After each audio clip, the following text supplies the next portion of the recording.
of the outer planets, and our sun began to draw it to us. So, please, the picture. Lights. Lights. Lights. Thank you.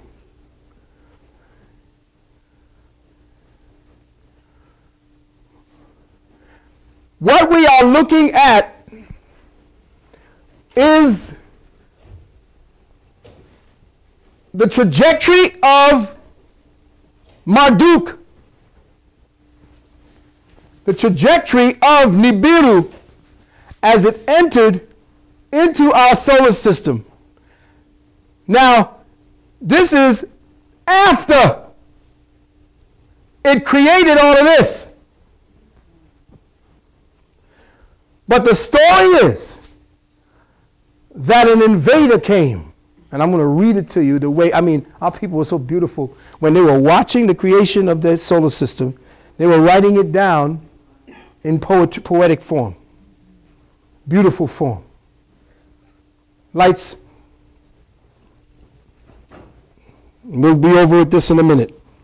I want to put this down so that we can segue ourselves into part 3. This general, this Marduk, this Nibiru, seemed to have appeared out of nowhere.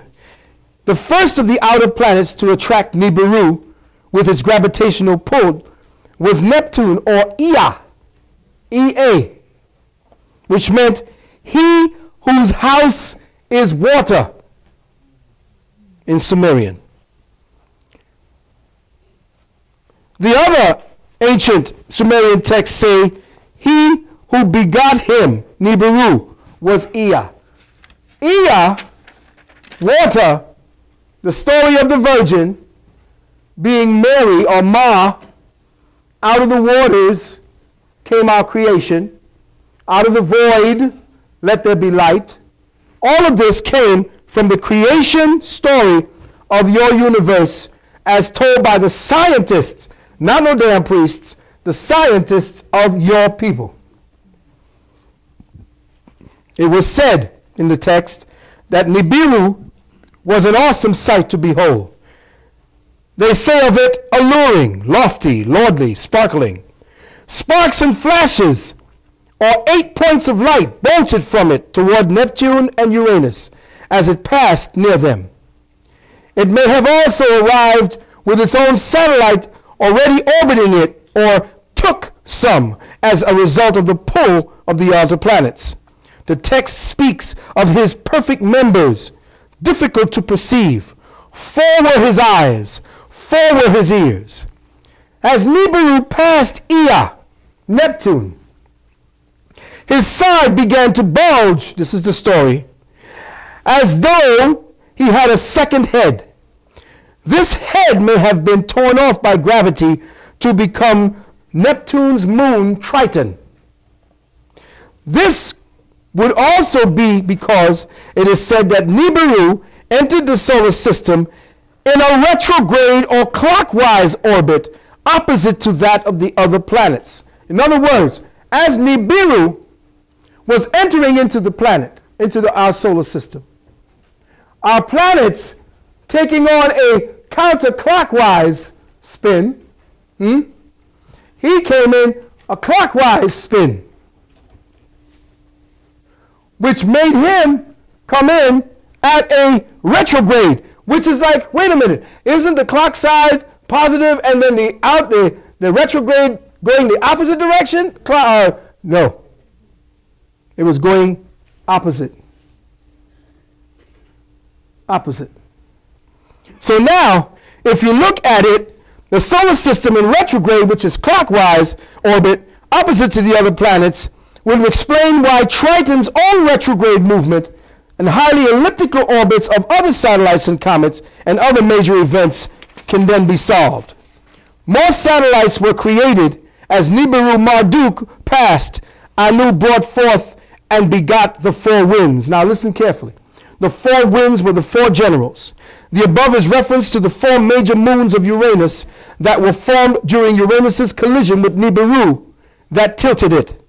Later, In this same passage, we learn that Nibiru himself gained 3 satellites as a result of the collision. The Sumerian texts describe how Nibiru, after his eventual capture by Apsu, revisited the outer planets and eventually shaped them into the system we know today. His very first encounter already explains the various puzzles that modern astronomy still cannot solve regarding Neptune, Uranus, their moons, and their rings. As Nibiru zoomed past Neptune and Uranus, he was drawn even deeper into the mists of our system as he reached the intense gravitational pulls of Saturn. Saturn was called Ansha, foremost in the heavens, and Jupiter was called Kisha, foremost of the formed lands, Lucifer and Michael. As Marduk neared and stood as though in combat near Asha, Saturn, the 2 planets kissed their lips. And here we have the orbital path of Nibiru being changed forever. So, Nibiru hit Ansha, hit Saturn or Uranus, and this is the present trajectory as a result, making the orbit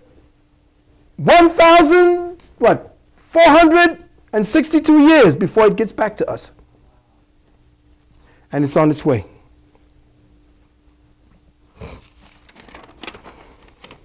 Nibiru had 7 satellites. Tiamat had 11. Gravity is the controlling component of all light. Gravity is the controlling component of all light. Next picture, please. Yes. Yes. Lights, please, real quickly.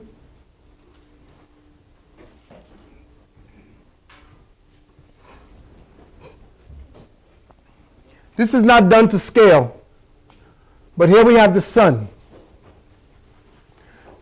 Mercury, Mars, Mercury, Venus, Earth, Luna, the moon, and Mars. And then you get into the gaseous planets, which are just forming.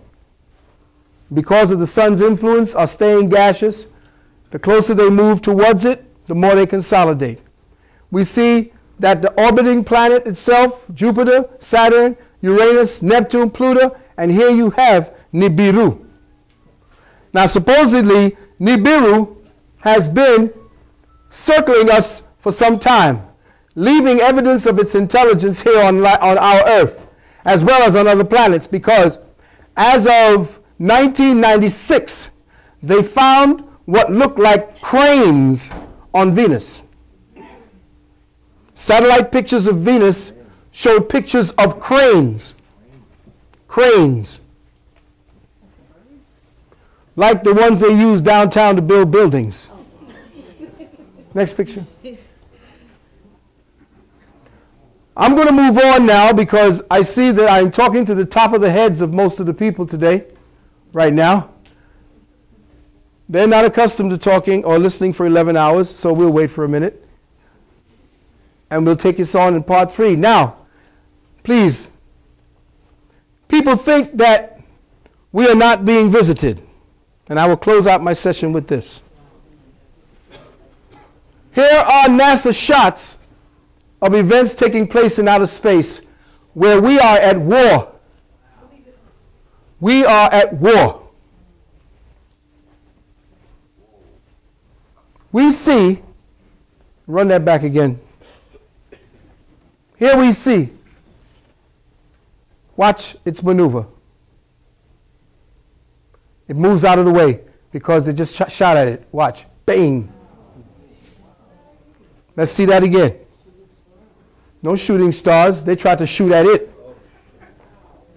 Here is the orbiter, one of our visitors. It's been located, he says, oh shit.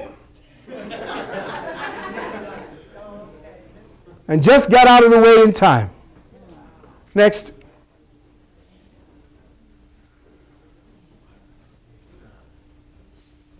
Here is a classified list. Oh, now bring this up and freeze it. Most of the people